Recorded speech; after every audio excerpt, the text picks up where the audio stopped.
Blast Premier Fall Final Copenhagen Day 2. Welcome everybody. If you're joining us, you're an early riser. You have understood that you have to wake up early to seize the day, and I applaud you. I represent you. I am myself waking up at 6 a.m. every day on purpose, and that, Jacob, it has value. How do you like waking up early? I absolutely hate it, but given that we have cool Counter-Strike coming up, I can get myself up to bed. All right. Did you do anything specific this morning? You have breakfast? Did you sport? You do sport later? Woke up, went here, now I'm here. Oh my God. Okay, listen, I'm not going to get anything out of Jacob, but we can talk about Group A. We can talk about Counter-Strike because it delivered yesterday. We've had FaZe comfortably make it to streak 16th victory in a row in a series, and Cloud9 beating down NAVI 2-1. Any highlight, any thoughts from these two first games in Group A? Yeah, I think FaZe got it handed pretty easily. They were by far the better team against NIP. Not really a close game by any stretch of the imagination. Whereas for Cloud9, NAVI, I think that was a good game of Counter-Strike. Very tense back and forth. Obviously a lot of history where Cloud9 is now, they're more NAVI than NAVI is NAVI, is what I said yesterday. True. So it was kind of cool to see these two match up and give us a good fight. Yeah, I appreciated the bounce back from Cloud9 as well. I got a little worried after map 2, letting Navi come back, claw it back on that of Ancient, and then they showed real resilience on Inferno. They were able to stop the comeback and close it in 3. So good for Cloud9. They're now waiting, of course, in the winner's match. We're moving on to Group B, and there was an easy time for Vitality. I'm not going to complain. Spinks with 5.0 rating, absolutely ridiculous. I'm exaggerating, of course, with Spinks, an incredible match. And Complexity, Jacob. Complexity, they're in that winner match now. Yeah, I mean, not a big surprise that Heroic couldn't do much against Vitality, but fact of the matter is Complexity came back in a massive comeback versus Astralis. 12-2 down on the second map. You thought this is going to a third. Astralis still with a chance to put themselves in a decent position to make it inside the Royal Arena, but guess what? These boys on your screen right here wanted it differently. A very, very impactful and cool comeback that really put Astralis in the bin, and I was a bit surprised by that. Yeah, Jacob, I'm going to give you the opportunity to help people understand the pressurized situation that Astralis now find themselves in. We're here in Copenhagen. There's a whole lot riding on these players, riding on that jersey, and because of this fumbled bag that happened against Complexity, they're playing for survival against Heroic. They might miss Roll Arena. How dramatic would that be? That would be very, very dramatic, especially considering everything that's going on right now. There's roster changes, looming in the future around this lineup, and I know from a fact that Astralis as an organization, it is mega important for them to make it inside the arena.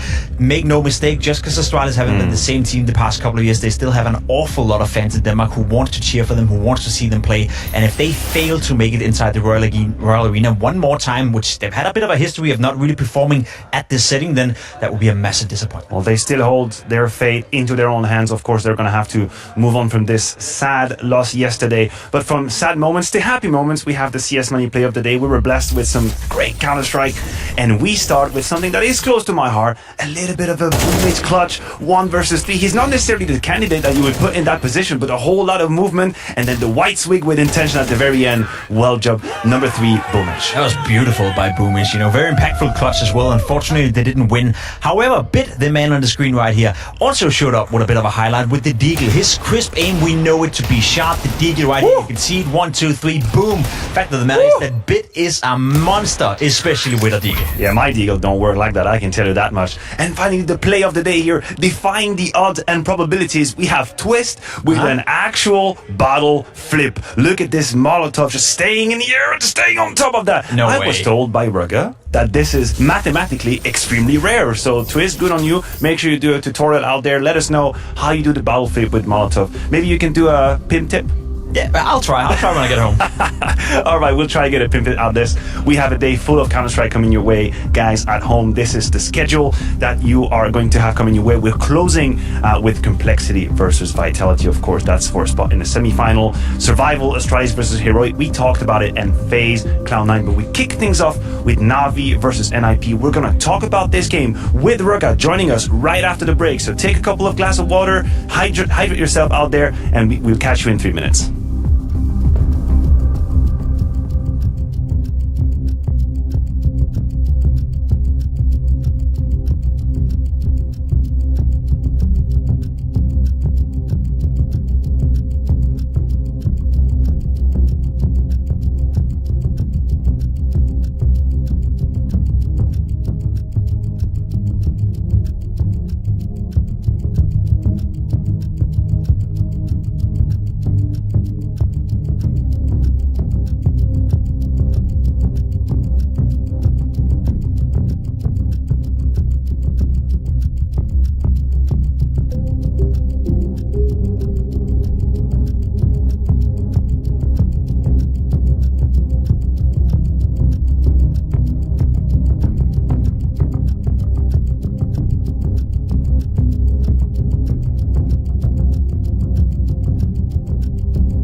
NAVI versus NIP, and it might just be day 2, but we are already talking about elimination here in Copenhagen. This is a cruel mistress, of course, but so is the high level of Counter-Strike.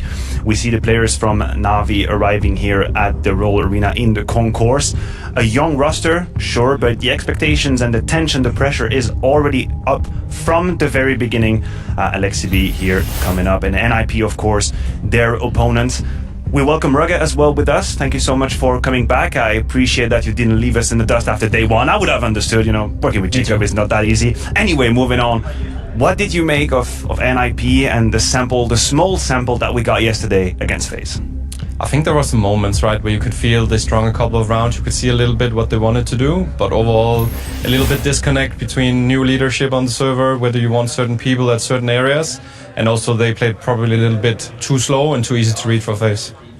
I would agree with that, and I think my issue is that one of the things that we highlighted coming into the game was that we would like to see a new identity born on our NIP, and we've had the same conversation the past 3-4 years. You have players like Risk, Config, players who can show up, players who can be great, player for player on the lineup as well. There's been a lot of potential in there, but we've never seen it come to fruition. There's never been a clear play style within NIP. Whenever you join NIP as well, like if you're Hetrick, if you're Risk for that matter, if you're Config coming into the lineup, you don't know what you're getting into, and that's my issue watching NIP, and I didn't really sense that change yesterday. I'm right there with you, and I think you make a valid point if you consider the long term, or rather the last few months. But this very time, are we not being a little bit too impatient in seeing an identity? Is that even possible for Alex coming in as an IGL with a bunch of days of practice to already kind of shape this project? Can they not just do with what they have? Yeah, true. It is completely impossible. The only reason why we bring it up time and time again is they've had 3-4 years to do it. It's not like they've had a new roster coming in and a couple of months to figure it out. We've seen this, instance happen over and over and over again. So my patience is not here whatsoever. I have no expectations when it comes to NIP. So I'll allow myself to be positively surprised if I can see anything positive, but I didn't get it yesterday. I mean, it's a matter of short-term versus long-term, and in the short-term, what NIP can do is maybe just play pug. In fact, we have a little bit of a quote from Config in their game yesterday. They had a pretty good T-side, but we can also do it. Let's take pistol here and let's just grind one round by round. And play with no fear, boys. And play with communication. Like, we have to play like a FaZe puck. But if we talk to each other, it's gonna be all good. Just remember how we did in practice, like this. We have to play like a FaZe pug. Thoughts? Yeah, we teased a little bit in the pre-game yesterday, right? That if they wanted to come and play full perfect CS, FaZe is probably not the opponent that will get a win at the end if you play like that. So we talked about they need to bring some sort of X factor, and I think that's also what Config is talking about here. If FaZe was able to punish, do you think this is more viable now against NAVI? Yes and no. I think there's a higher chance NIP can actually play their own style of Counter-Strike, maybe try to integrate their own, philosophy into the game, and Alex can maybe take over the game by calling. I don't see NAVI as nearly as strong as FaZe in that regard. But, again, it speaks of their identity. I don't disagree with Config saying what he's saying right here if they want to win right here, right now. But for the long term, for the major coming up, we need to see more. Well, someone that should definitely have an opinion about it is the leader of NIP. Can Alex play the perk style? Does he want to play the perk style? He answered the question from James. Now, we did hear on the communication, one point Config was saying, okay, guys, let's play it a bit more like a pug, right? Let's just try and fight the best we can. Obviously, you guys down to not being so prepared. Is that how you need to treat this event? Is this how you need to come into it? Are you happy with that?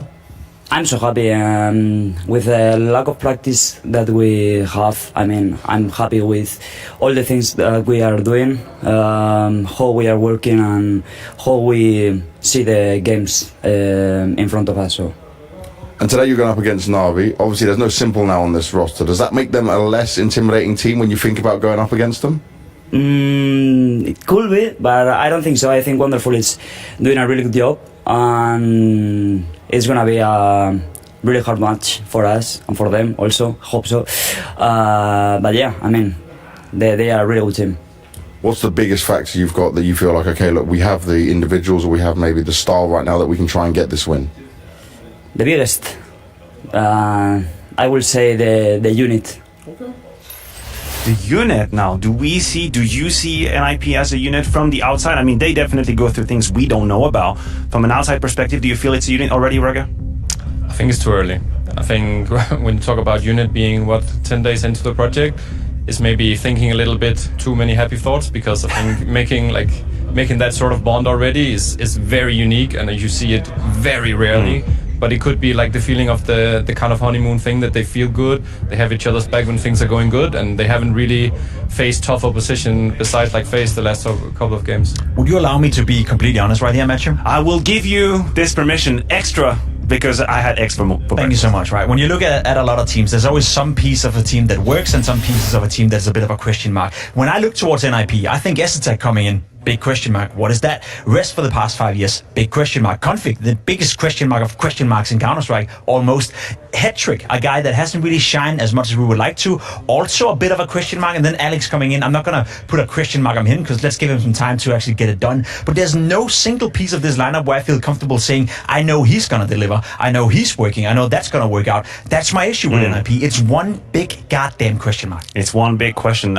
The opposition, NAVI, is also looking for answers right now at the very beginning of their topic. You have a lot of experience with Alexi. I would love to hear your thought about his journey here and how it is for him to come into a team where once again he had device in NIP that wasn't really here. He comes on to NAVI and Simple is here. Then he isn't. At some point, like when do you push the ejection seat? As a leader, this must be frustrating. Of course, it's frustrating when you lose one of your best players, and the two players you mentioned is probably top 5 all time in Counter-Strike. So obviously it will be a hit for any leader, like trying to lead the ship. But as we also talked about yesterday, like when big egos like leaves team, it opens up another path, right?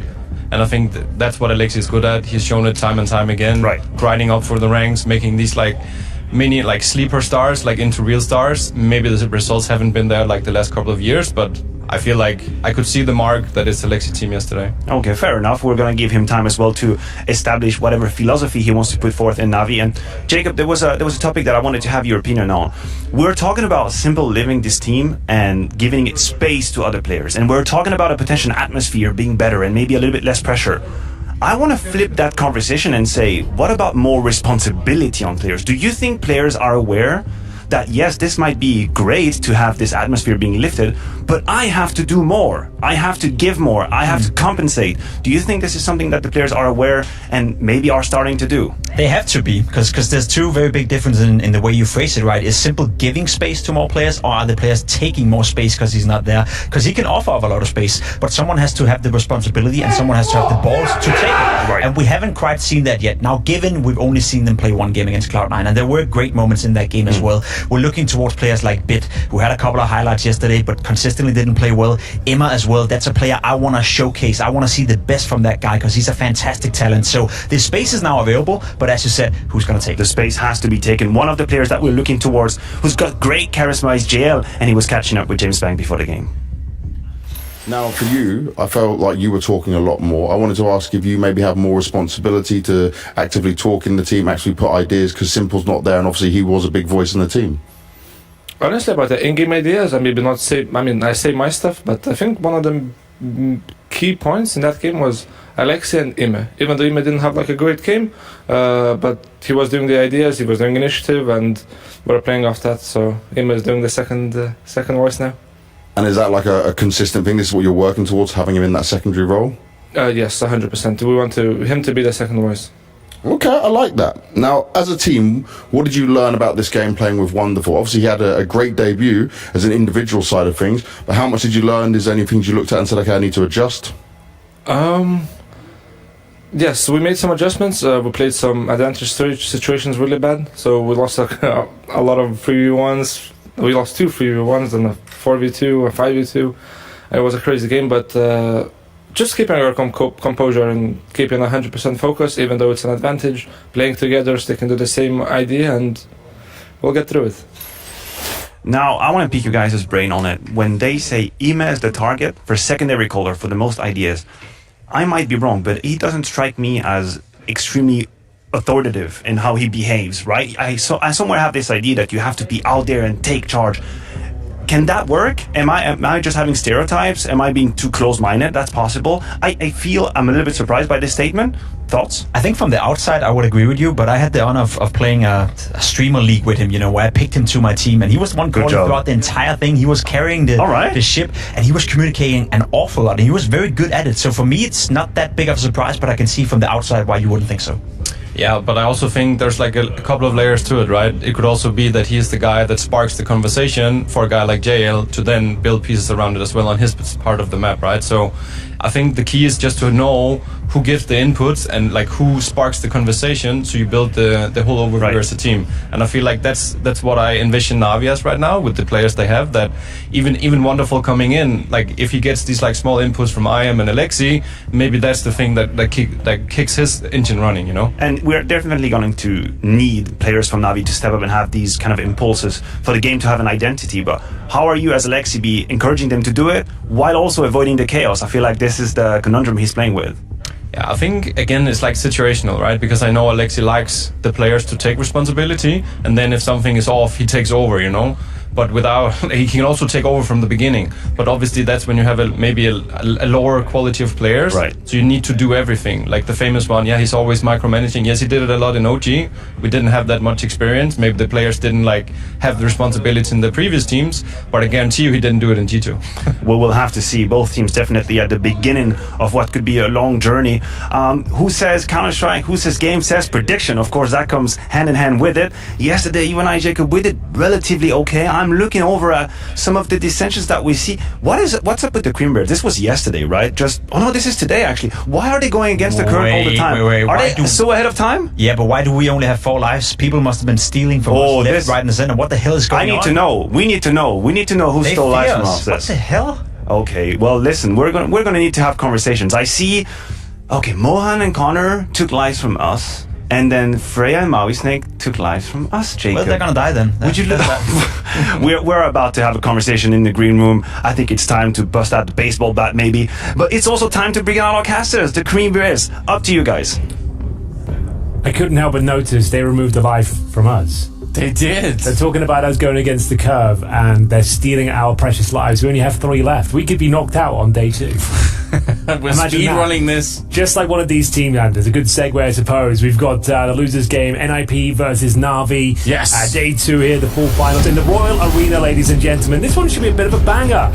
Once again, some interesting lineups. Debut for both of them. Wonderful coming in, and a bit of a wonderkid. To be honest with you, yesterday, Anders, he was fantastic. Even in defeat, he looked remarkable, to be honest with you. Yeah, he really did. So I'm excited. I'm actually a little bit excited for NIP. I felt like they played more fresh Counter-Strike. They were against a really hard opponent yesterday, but I felt like at least they looked alive, and that's something that I haven't been able to say about NIP for a bit. So I'm okay with it. I just want to see them play fresh Counter-Strike, and I'll be satisfied with that. We're on Overpass to begin with, and it's NIP starting on the T side with Navi on the CT side, and JL just jiggling the door handle, firing off some USP shots, and taking the headshot on head trick to start with. Yeah, it's not a bad start whatsoever. I'd say Navi probably the absolute favourites going into this one, and it's a nice opening kill and a significant damage inflicted towards Config as well. He's down to 24 points of health. Nice active play from Navi here as well, managing to push towards Monster, getting a ton of information. We have got Config patrolling the extremities here. I believe he's towards the connect position, just super deep, super passive.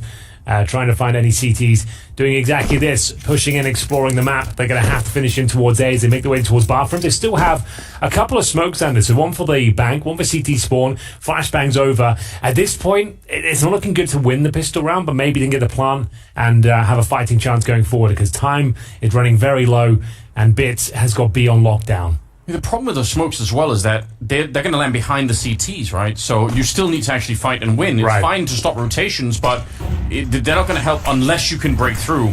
Oh, that's an interesting counter smoke coming out from the CT side. That's actually creating a bit of a problem for the Ts, although Rez, that's an important kill right there with the P250. Gunning for another one. They're going to get it on Emma. This is actually turning out pretty well right now, although Alexi, he might be able to shut it down. Almost bullets here, and Config will take him down right at the end. A double kill for Config, and just like that, it's Bit on his own with the dualies in a 1 versus 2, but they are very low on health. Very low indeed, Anders. He's certainly got a fighting chance. Alexi B has done a lot of the groundwork for him, and it's a beautiful finish with the dual elites. Absolutely no problem there for Bit, and it will be a conversion for Navi. Early 5-on-4, but like we said, Navi, NIP with those 2 smokes, full execution potential. At least got the bomb planted, had the man advantage there, but Alexi B did so much to slow them down, inflicted a ton of damage. This is where things kicked off for JL, but this is where Alexi B came to life as well, lining them up, finding his headshot through the smoke. And then, yeah, quite a simple finish there for bits as he gets the pistol in the bag. It's going to be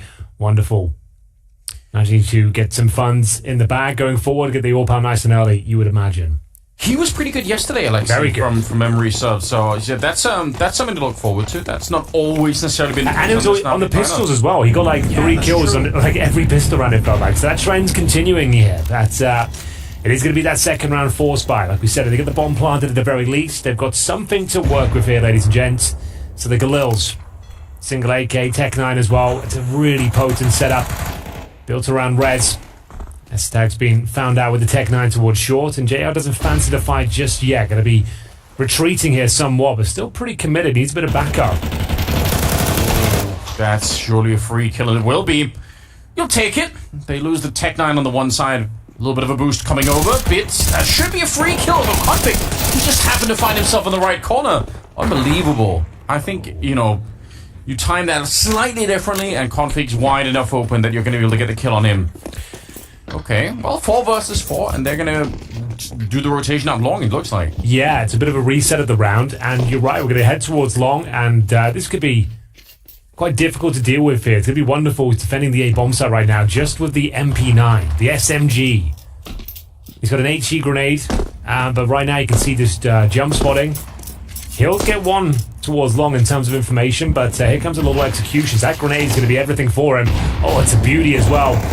Significant damage, and just to slow them down, a bit of a warning shot, but the commitment still will come through. It's going to be NAVI defending, but the first kill goes in their favor. That's an incredible burst from the MP9. That's quite some range. They are trying to answer back, but it might be too late here. 1 versus 2. The Tech 9 up against it, and Wonderful will take care of business towards the end of the round.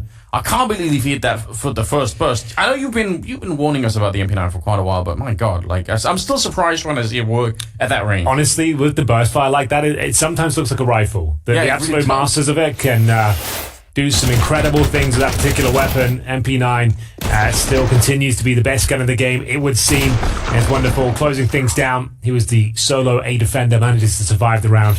Deny the plants, more importantly, and we should have an eco here for an IP as well. So yeah, Desert Eagles, some PD-50s, but no Kevlar or nades to report of, so should be a bit of a gimme round. Some open runway for NAVI to get that 3-0. It's their opponent pick as well, Anders. So a nice 3-0 start here would be very welcomed indeed. As we'll see Imam, the young Romanian, defending towards the bathrooms. And to be honest, in NIP's game yesterday, this is part of the problem was they went so far down from not winning any of the pistols, especially in that first map. It was really tough. It's tough at MR12 to come back from.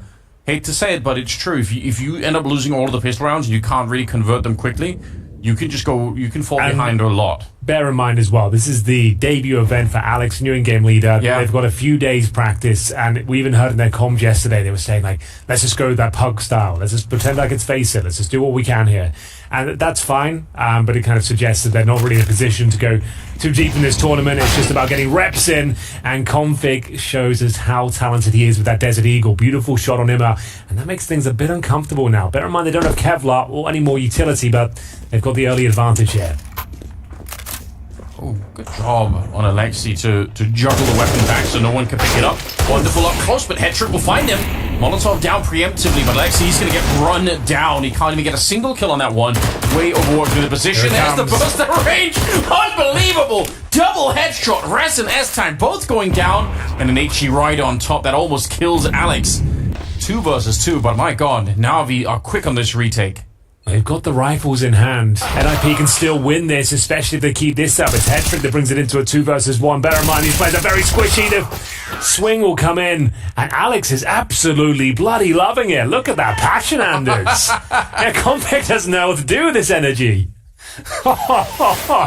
It's a massive round to win. Bear in mind, this was the full eco pretty much. There's some Desert Eagles, PD-50s, no Kevlar, no nades, and Config finding those openings enables them to clutch out in the 1 versus 1 there.